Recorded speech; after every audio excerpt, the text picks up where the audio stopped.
Welcome back to NGB 2.0, and in this video I want to show you how you can scale image in GIMP. Now it's actually super easy to scale image in GIMP, so without further delay let's get started and see how you can do this. Now to demonstrate this, I've already imported a demo image in the GIMP editor. So this is my demo image present right here, and let's say I want to scale down this image. So currently the width and height of this image is 1280 by 853, and let's say I want to scale down this image. So to scale down this image, I need to go to image and then click on scale image. Now the moment you click on scale image, this scale image dialog is going to open up, and inside the scale image dialog we mainly have three sections: image size, resolution and quality. Now let's look at the first section, that is image size. So as I said earlier, the width and height of my image is 1280 by 853, and I want to scale down my image. So instead of 1280, let me just write 1000 inside the width option, and now let me press enter.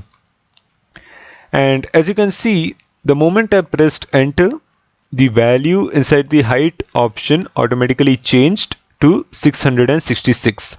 So this happened because my width and height option are interlinked, and so whatever value I write inside the width option, its proportional value will be written inside the height option, and whatever value I write inside the height option, its proportional value will be written inside the width option. So that's the reason the moment I wrote 1000 and pressed enter, the proportional value of 1000, that is 666, automatically appeared inside the height option. So I hope this much is clear. Now if you look at the unit of measurement, it is pixel. Alright, so there are a couple of unit of measurements and pixel is selected.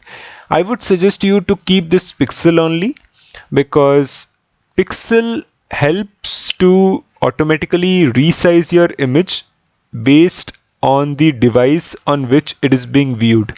So if your image is being viewed on a smartphone, pixel will automatically resize the image according to the smartphone.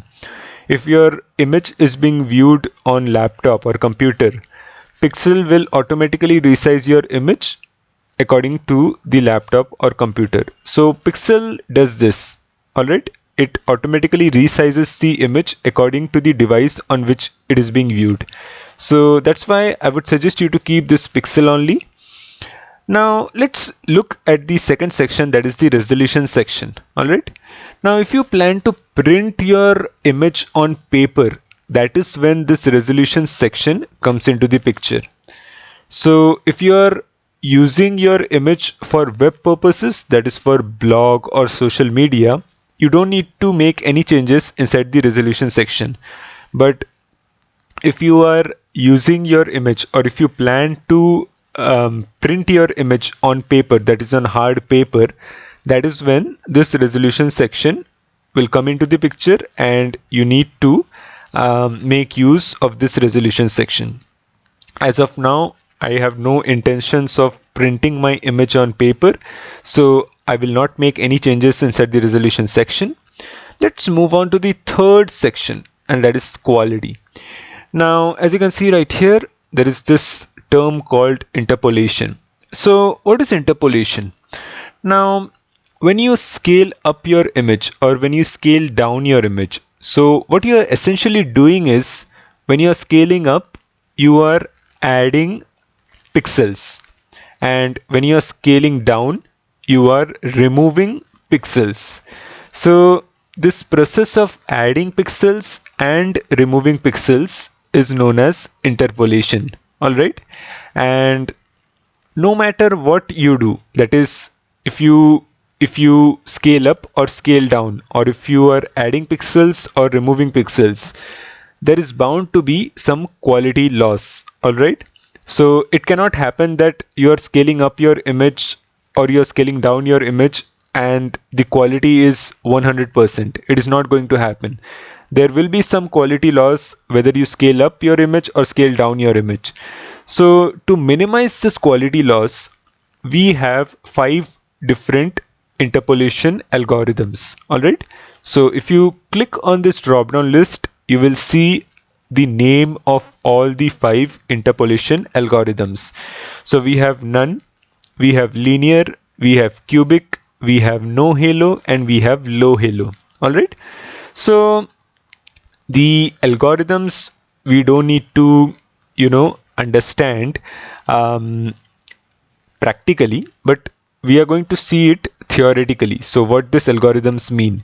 So the first algorithm is none. All right, and I have written what this algorithm actually does.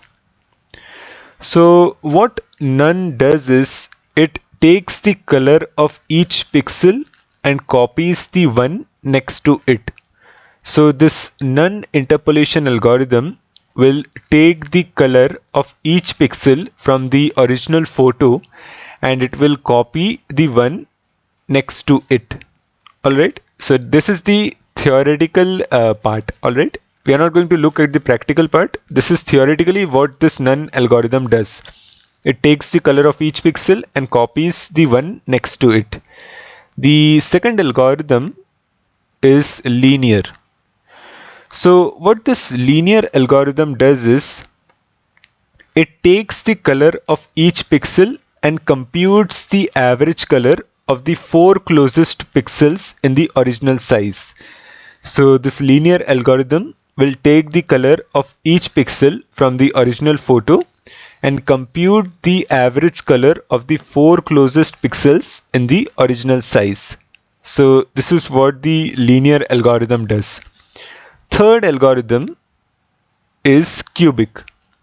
So what this cubic does is cubic is similar to linear, alright, except that instead of taking 4 closest pixels in the original size, it will take 8 closest pixels. So cubic is similar to linear, except that instead of averaging the 4 closest pixels, it takes into account the 8 closest pixels. So this is what the cubic interpolation algorithm will do. The fourth and fifth are no halo and low halo. So before we look into no halo and low halo, first let's just understand what a halo is. So a halo is a digital artifact which gets created when you are scaling up your image or when you are scaling down your image. So what this halo does is it kind of makes your image um, lose quality. In the simplest of terms, this is how I will explain a halo. It is a digital artifact which gets automatically created when you are scaling up your image or scaling down your image, and it kind of makes your image lose quality. All right. So no halo and low halo, what these two algorithms do is no halo will remove the amount of halo artifacts completely from your image, and low halo will reduce the amount of halo artifacts. All right. So this is what these two algorithms do. Low halo will reduce the amount of halo artifacts and no halo will remove the amount of halo artifacts completely.